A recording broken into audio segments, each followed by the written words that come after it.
Last ফ্রাইডেতে নিফটিতে আমরা একটা ভালো হাই দেখতে পেলাম, যেটা 24,174। তো নিফটির এই যে হাইটা করেছিল, এই সর্বোচ্চ হাইতে কিন্তু সাস্টেন করতে পারলো না, সেখান থেকে একটা ভালো কারেকশন এসেছিল। তো প্রত্যেক সপ্তাহের মতন মার্কেট নিয়ে আলোচনা করব, নিফটি এবং ব্যাংক নিফটি আগামী সপ্তাহে কীরকম মুভ করবে সেটা নিয়ে আলোচনা করব।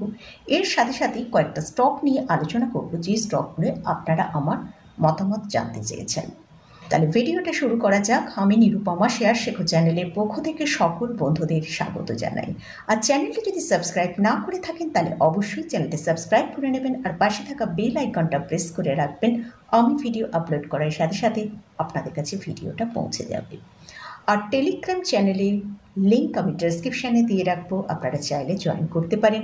সেখানে রেগুলার মার্কেট নিয়ে আমি আলোচনা করি। নিফটিতে লাস্ট ফ্রাইডেতে আমরা একটা নতুন হাই দেখলাম, যেটা 24,174। সেখানে কিন্তু নিফটি সাস্টেন করতে পারলো না, সেখানে একটা ভালো কারেকশন এলো, সেটা 23,985 পর্যন্ত নিচে এসেছিল। কিন্তু তারপর আমরা ক্লোজিং টাইমে নিফটিকে 24,000-এর ওপর ক্লোজ পেয়েছি। সামনেই বাজেট আছে, বাজেটের পরিপ্রেক্ষিতে অনেক কিছু নিউজ আসছিল, তার পরিপ্রেক্ষিতে নিফটিতে আমরা ভালো র্যালি দেখলাম। তো এইবারে কামিং উইকে বাজেটের ডেট একটা মোটামুটি অ্যানাউন্স হবে, এটা নিউজে রয়েছে। তো হয়তো সেটা মানডেতে হতে পারে। তো মোটামুটি বাজেট সামনে আসতে চলেছে। তো সেক্ষেত্রে নিফটি কীরকম মুভ করতে পারি সেটা নিয়ে আলোচনা করছি। নিফটি মোটামুটি আমরা যদি দেখি, এখানে একটা চার্ট দেখাচ্ছি, নিফটি যখন ইলেকশনের রেজাল্টের আগে যে সর্বোচ্চ হাইটা দেখিয়েছিল সেটা 23,362 ছিল। তো সেখান থেকে যদি আমরা নিফটিকে এখনো পর্যন্ত কতটা র্যালি হয়েছে সেটা যদি একবার দেখি, নিফটি প্রায় সেখান থেকে আমরা দেখছি প্রায় 750 থেকে 800 পয়েন্টের র্যালি দেখিয়েছে। নিফটি এই যে ওপরের দিক থেকে কারেকশান করছে, এই কারেকশানটা কতটা আসতে পারে? মোটামুটি যদি এই যে র্যালিটা হয়েছিল সেখানে আমরা দেখছি 750 থেকে 800 পয়েন্টের র্যালি আমরা দেখেছি। যদি এখান থেকে 50% কারেকশন হয় তাহলে মোটামুটি নিফটি এখান থেকে প্রায় 400 পয়েন্ট নিচে আসতে পারে। তো সেটা কোথায় হচ্ছে? মোটামুটি সেটা 23,650 পর্যন্ত আমরা নিফটিকে নিচে আসতে দেখতে পারি। 23,600-র কাছে কিন্তু একটা স্ট্রং সাপোর্ট আছে, হয়তো সেখানে এসে নিফটি একটা ভালো সাপোর্ট নিয়ে আবার উপরের দিকে মুভ করতে পারে। এবার হচ্ছে মানডেতে আমরা কীরকম নিফটিতে ওপেন দেখব। আমরা যদি আমেরিকা মার্কেট ওপেন করি, সেখানে আমরা দেখতে পাচ্ছি ডাউন জোন এবং ন্যাসড্যাক দুটোই কিন্তু নেগেটিভে ক্লোজ হয়েছে। তো আমাদের ইন্ডিয়ান মার্কেট যেখানে ক্লোজ হয়েছে 24,010-এ ক্লোজ পেয়েছি। যদি 24,000-এর ওপর যদি ওপেন হয় তাহলে ওপরের দিকে আমরা 24,150 পর্যন্ত উপরের দিকে মুভ দেখতে পারি, কারণ 24,000 হচ্ছে একটা স্ট্রং সাপোর্ট নিফটির জন্য রয়েছে।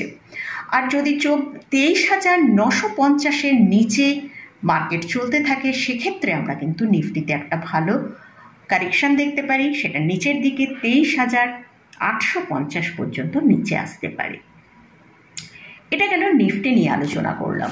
এবারে আসছি ব্যাংক নিফটি। ব্যাংক নিফটিতে আমরা অলরেডি কিন্তু একটা ভালো কারেকশান দেখেছি ব্যাংক নিফটির হায়ার লেভেল থেকে।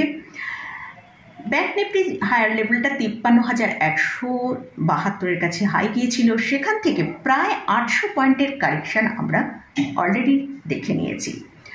তো ব্যাংক নিফটি ক্লোজ দিয়েছে 52,323-এ।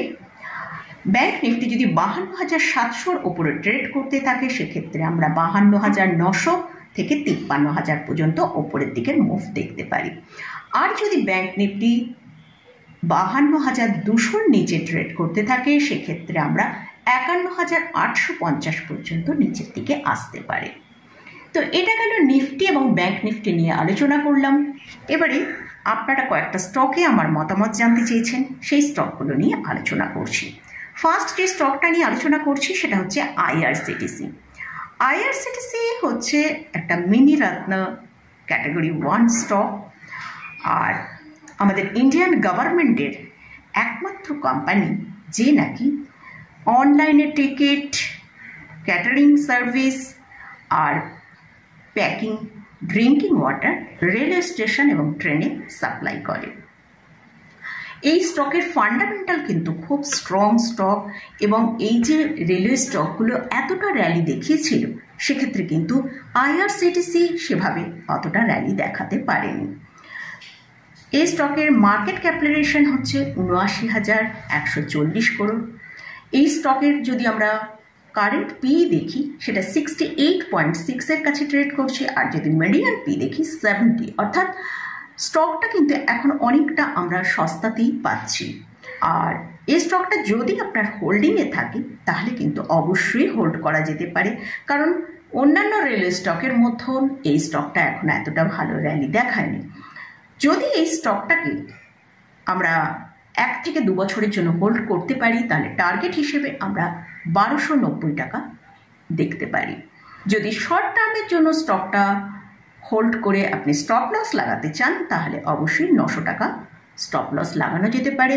আর নতুন করে যদি বাই করতে চান তাহলে 790 থেকে 800 টাকার কাছাকাছি এলে স্টকটা কিন্তু ফ্রেশ বাই আসতে পারে।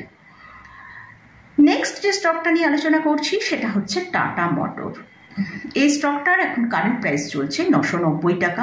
একটা লার্জ ক্যাপ ক্যাটাগরি স্টক, এদের মার্কেট ক্যাপিটালাইজেশন হচ্ছে 3,62,837 করোড়, আর স্টকের কারেন্ট পি চলছে 11.3। এই স্টকটাও কিন্তু অনেক সস্তাতেই এখন পাওয়া যাচ্ছে, কিন্তু এই স্টকটা একটা যদি আমরা দেখি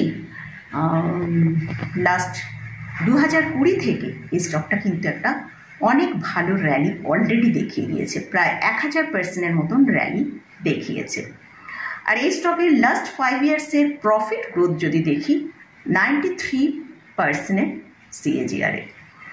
আর এই স্টকের চার্ট যদি আমরা একবার ওপেন করি সেখানে আমরা দেখতে পাচ্ছি স্টকটা একটা রেঞ্জের মধ্যে ট্রেড করছে। ওপরের দিকে 1060, নিচের দিকে 860, এই 200 পয়েন্টের মধ্যেই স্টকটা ট্রেড করছে। যদি 1060-এর ওপরে চলতে থাকে স্টকটা আমরা 1100 থেকে 1150 পর্যন্ত দেখতে পেতে পারি, আর নিচের দিকে 860-কে ব্রেক করে নিচের দিকে ট্রেড করলে সেক্ষেত্রে আমরা 700 টাকা পর্যন্ত এই স্টকে নিচে আসতে পারি। তবে এই স্টকটা সম্পর্কে যদি বলি, নতুন করে বাই এখন না করে একটু ওয়েট করে নেওয়াই ভালো, কারণ মার্কেট এখন সর্বোচ্চ স্তরে ট্রেড করছে। কারেকশান এলে large cap, mid cap, small cap সব ক্যাটাগরি স্টকই কিন্তু একটা প্রেশার আসবে, সেক্ষেত্রে একটু নিচের দিকে এলে বাই করাটা বেটার হবে। নেক্সট যে স্টকটা নিয়ে আলোচনা করছি সেটা হচ্ছে ভেসুভিয়াস ইন্ডিয়া। এই স্টকটার কারেন্ট প্রাইস চলছে 5040। এটা একটা মিড ক্যাপ ক্যাটাগরি স্টক, মোটামুটি 10,000-এর মতো এদের মার্কেট ক্যাপিটালাইজেশন। এই স্টকের ফান্ডামেন্টাল মোটামুটি ঠিকঠাকই আছে, কিন্তু যেহেতু এটা একটা মিড ক্যাপ ক্যাটাগরি স্টক সেই জন্য কিন্তু এখানে যখন সেলিং আসবে তখন কিন্তু 30 থেকে 40% সেলিং আসার চান্স আছে। আর স্টকটা মোটামুটি এখন হাইয়ের কাছাকাছি ট্রেড করছে। আমরা যদি একবার এই স্টকের 52 উইক হাই লোটা দেখি সেটা হচ্ছে হাই 6000, লো সেখানে 2331 টাকা। তো যদি স্টকটা হোল্ডিংয়ে থাকে তাহলে 4900 টাকা স্টপ লস রেখে হোল্ড করা যেতে পারে, আর ওপরের দিকে টার্গেট হিসেবে 5400 থেকে 5500 পর্যন্ত যেতে পারে। আর যদি স্টকের মধ্যে খুব ভালো প্রফিট থাকে তাহলে একবার প্রফিট বুক করে ক্যাশে থাকা বেটার হবে। আবার যদি নিচের দিকে আসে তখন সেখানে কারেকশানে বাই করা যেতে পারে। লাস্ট যে স্টকটা নিয়ে আলোচনা করছি সেটা হচ্ছে ইসব ইন্ডিয়া। এই স্টকের কারেন্ট প্রাইস চলছে 6075 টাকা। এটাও একটা মিড ক্যাপ ক্যাটাগরি স্টক, এরও ফান্ডামেন্টাল ঠিকঠাকই আছে। আর এই স্টকের মার্কেট ক্যাপিটালাইজেশন হচ্ছে 9350 টাকা। এই স্টকেরও যদি আমরা 52 উইক হাই লো দেখি সেটা হচ্ছে হাই হচ্ছে 6650, লো হচ্ছে 3950। স্টকটা যদি হোল্ডিংয়ে থাকে তাহলে অবশ্যই যে স্টপ লসটা মেনটেন করতে হবে সেটা হচ্ছে 5700 টাকা। আর এক্ষেত্রেও একই, যদি অনেক লোয়ার লেভেল থেকে বাই করা থাকে, যদি ভালো প্রফিটে থাকা যায় তাহলে কিন্তু একবার মনে হয় প্রফিটটা বুক করা বেটার হবে। তো মোটামুটি এই স্টক এবং ইন্ডেক্স নিয়ে আলোচনা করলাম। এগুলো কিন্তু আমি কোনোটাই বাই রেকমেন্ডেশন করছি না, এডুকেশনাল পারপাসে আপনাদের সাথে আলোচনা করলাম। আপনারা যদি এই স্টকে বা ইন্ডেক্সে কোথাও বাই করতে চান, অবশ্যই আগে ভালো করে চার্ট এবং স্টকের ফান্ডামেন্টাল ভালো করে চেক করে তবেই কিন্তু পজিশন নেবেন। তো মোটামুটি আজকের মতন ভিডিওটা এখানেই শেষ করছি। ভিডিওটা যদি ভালো লাগে অবশ্যই লাইক করবেন, শেয়ার করবেন, সাবস্ক্রাইব করবেন। ধন্যবাদ।